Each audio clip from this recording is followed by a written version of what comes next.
Steve Howard, long time no see, sir. How are you doing, Chuck? I'm doing excellent. Thank you for joining me today and talk a little bit about the experience of Scott Q Consulting. So you and I first met on a project for a client back in 2018, fall of 2018. We were doing implementation of Mirakl, which is a third-party platform to sell via e-commerce with third-party goods. Most people would know this as like the Amazon model. Basically, a bunch of sellers selling one big website. It kind of makes that one website a everything store, or at least whatever assortment you want to put on it, right? So talk a little bit about, obviously you've been working at that company for how many years? At that point, it would have been about 6. Okay, and you probably saw your fair share of consultants come through and run projects, and obviously we had a great implementation on a very complex project there. Just set the stage a little bit. So if I remember correctly, that project was the first of its kind where e-commerce and back-end systems were doing something together.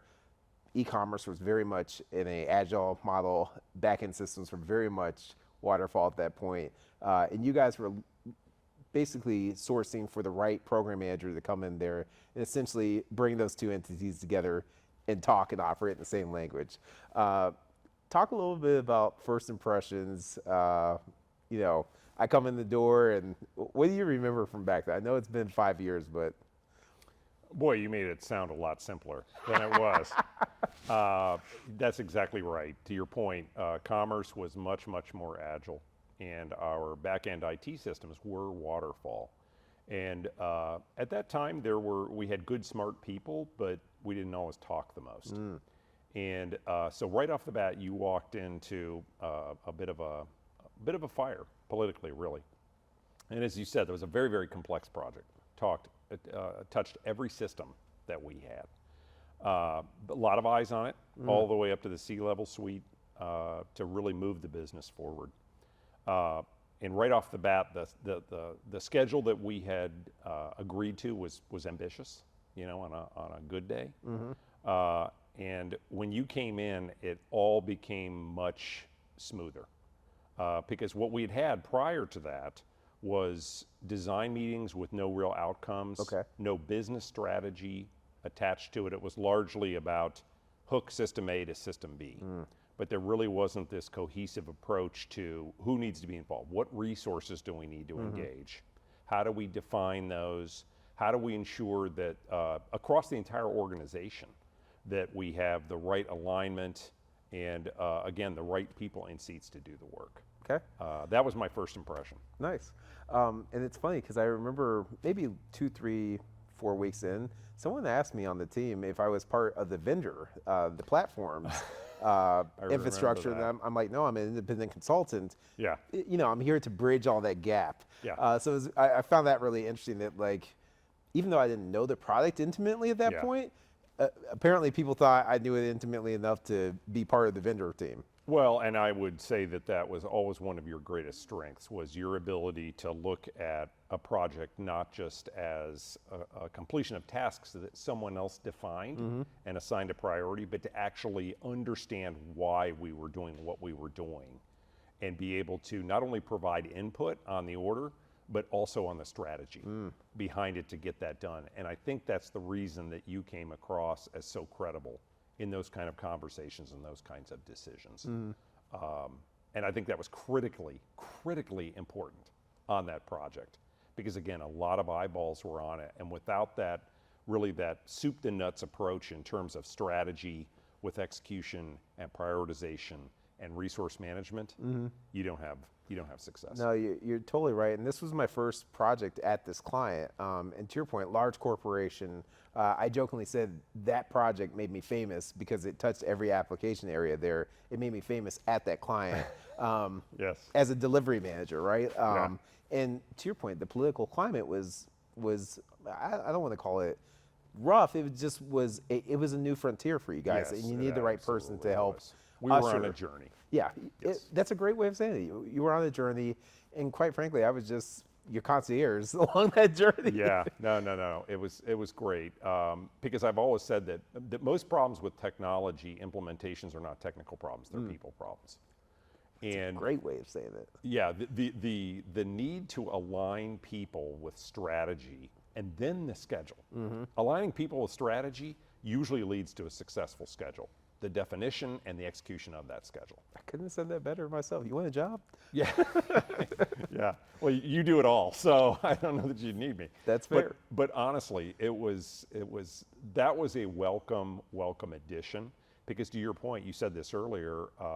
We had other projects that we had implemented and largely successful. Were they on time and under budget? Probably not. Probably not, right? Probably not. I jokingly say about that Mirakl project, it was like one of the biggest projects of my life, and it was the most like anticlimactic go live ever because it was that quiet, that smooth. I mean, we went live and it was just like nothing broke, nothing happened. Yeah.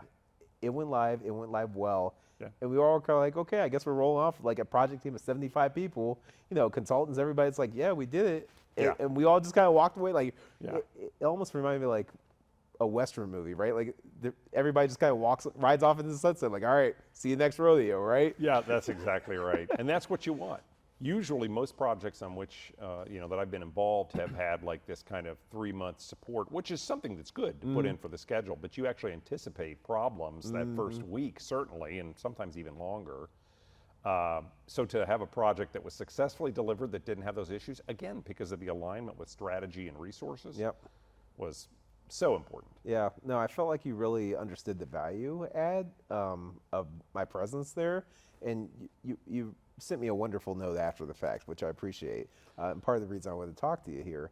And one of the things that you said within that note was talking about being in tune with the team and burnout in particular. Oh, yes. Speak a little bit about Absolutely. that.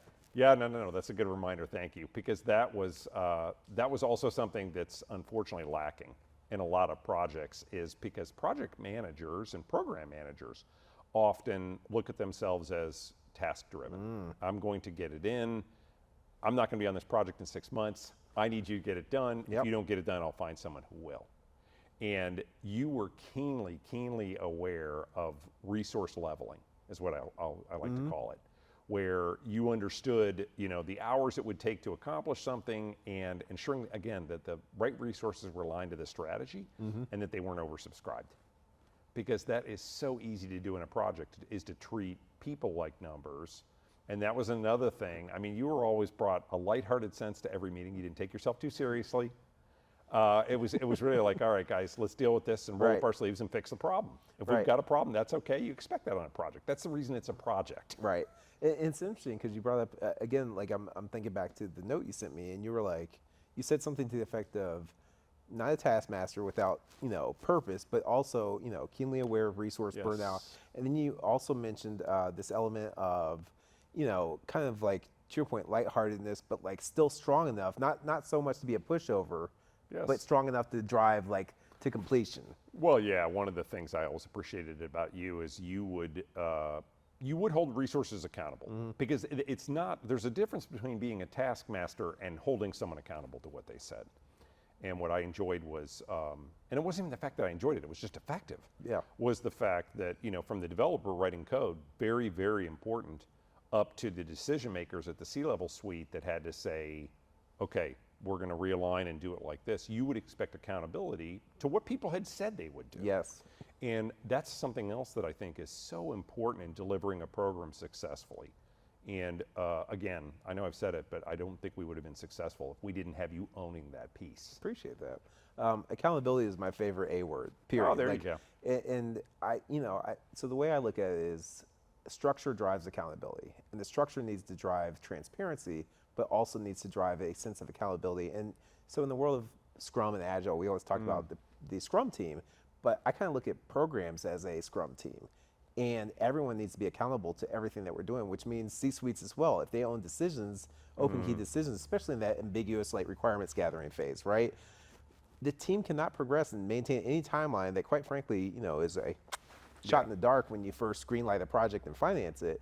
If they can't help close some of those decisions, we're on an indefinite timeline, right? So even holding them accountable to, hey, we expect to have requirements hammered out by month 2.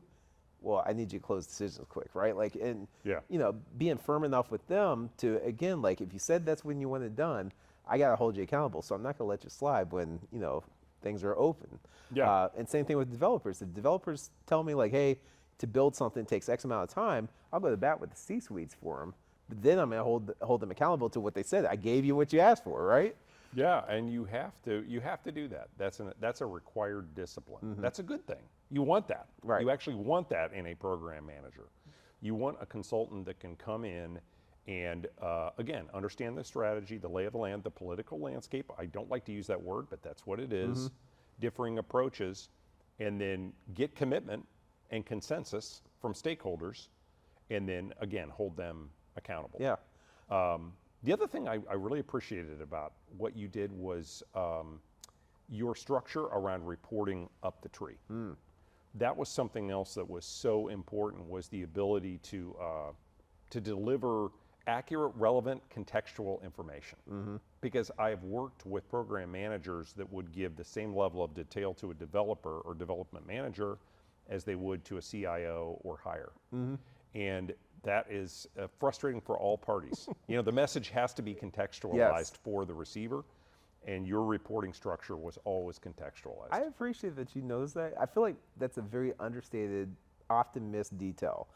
So my background, I'm actually not like, you know, I didn't go to school for technology. I went to school for mass communication. I was amazed when you told me that. Yeah, and so, but to your point, you saw the difference. Mass communications is probably the most critical part of being a program manager, right? Because I always say you're moving the Titanic, right? Like, if it's a ski-doo, it's very easy to turn direction. It's a good analogy. How do you move the Titanic, right? It takes a lot of coordination. And that was the Titanic of Titanics for that client, right? Absolutely. And to your point, like, I would have We just didn't sink. We did not That's the only difference. We did not sink. And, you know, but to your point, I'm having conversations at every level up the food chain, and I would tailor my messaging appropriately. You're totally right. And I wasn't telling anybody doing that, but I'm shocked that you noticed that. Yeah, absolutely. I think that is such an unheralded quality of a good program management consultant, is the ability to not only deliver the reporting, but to contextualize. No, that's great. That's great. I appreciate that you caught that detail, because I do see that as a nuance, as part of the product that is my company, right? Well, yeah, and if you think about, you know, to your point about holding folks accountable for decisions, it's like if your reporting is not contextualized, maybe the reason they're not making decisions is because they don't have enough information to make the decision. Right. So really appreciated that. No, that's great. And I was going to ask you about, like, at the time, at that client, were program managers doing those type of, because I feel like my weekly status report probably had over 100 people on it. Oh my goodness, yeah. Yeah, Every I mean, day. it was massive. And I don't know if anybody was communicating that widespread at that point and able to corral, I call it the ghost in the hallway, right? Like this concept of, you know, you come to a meeting and everybody's like, oh, I heard we weren't going live until the following week. And as a program manager, I'd say, well, where'd you hear that? Yeah. They'd be like, I don't know. And I'd be like, okay, so if you don't know where it came from, and it didn't come from me, it does not exist. Like kind of centralizing all totally the fair. communications. Yeah.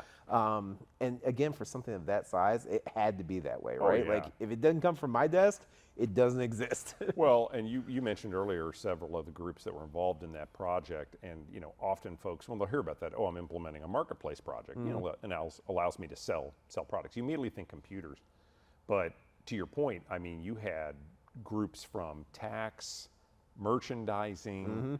I mean, it crossed the business, IT, operations, vendor management, external consultants. I mean, it was and the third-party whole- sellers. Yes. Yeah, exactly. Not to mention, we were standing up an entire 6-person operational team to go in with this technology install. So there was that piece as well. Right. Yeah. To your point, one of the most complicated projects I've done in my entire life. It was fun though, right? It was extremely fun, and it's funny because I don't know if anybody's ever walked into that particular client and immediately started putting, you know, images and GIFs and things of that nature into like executive communications. But again, like just to take some of the stress off of, hey, we're managing this. We're also having fun day to day. Yeah. I'll let you know when it's something that's going to blow up, right? Like I am like the least presumptuous person in the world. So that was something I always, and I mentioned that earlier, lighthearted.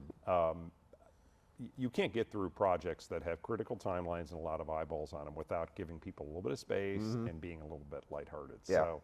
So, yeah, that was good. Yeah, we had a ton of fun on that project. Oh, absolutely. It was a 10-month work stream. Yeah. If I remember correctly. But, Oh, yeah. But man, maybe one of the best 10 months of my career. Yeah, absolutely. Well, And again, to your point, I mean, I was shocked that was one of the earlier projects on which you'd worked. yeah, Because I had no idea. yeah, that was 6 months into me starting this company. Yeah, that was phenomenal. I mean, you just came in and it was kind of like, to your point earlier when you said that people thought you were associated with the marketplace provider. It was. I think that's because you established credibility very quickly, which again for a program manager is critical. If you have someone that's like, it was funny when you were giving the example of, well, I heard we're not going in until next week. A lot of people would have said, well, who did you hear that from? Well, maybe we shouldn't. Do you not think we should? And it's like you have to be able to say, listen, if it didn't come from me, it didn't happen. Right. And that's and you want that confidence in a program manager, and we always had that in you. And again, I think that was a critical reason we were successful. Yeah, thank you. Well, I tell you what, your architecture, right? Like that also drove it. And you just corralling, because there were multiple architects, because we were in multiple, front end and back end systems. You corralling all those different architects, getting down to the solution. Even working with the vendors team, which quite frankly was a growing vendor at the time. I think they're huge now, but at the time we were one of their first big clients, right? And just integrating with them, some of the nuance on how are we connecting, like, how are we sharing information? How do the financials tie out? Because there was a whole financial back-end piece of reconciling sales, commissions, not to mention the operational piece of third-party sellers or owning the customer service. Oh like, my goodness. all these conversations are happening all at How once. are returns handled? Yes, how are returns? Exactly. Yeah, it was. Oh yeah, I remember all those conversations, and it would vary. Do they just send it back? Did they send it back to the seller? How do we account for the return? Yeah. How do we take commissions back, claw back? And yeah, there were a lot of moving pieces. Yeah, but managed it well, delivered it well, and went in smooth, and it's there to this day. Yeah, absolutely. Yeah, that was an incredibly successful project for them. Awesome. Well, I appreciate you taking this time, Steve, reliving that with me. It was great. It was great memories. Yeah. Awesome. This is great. Thank you. Yeah.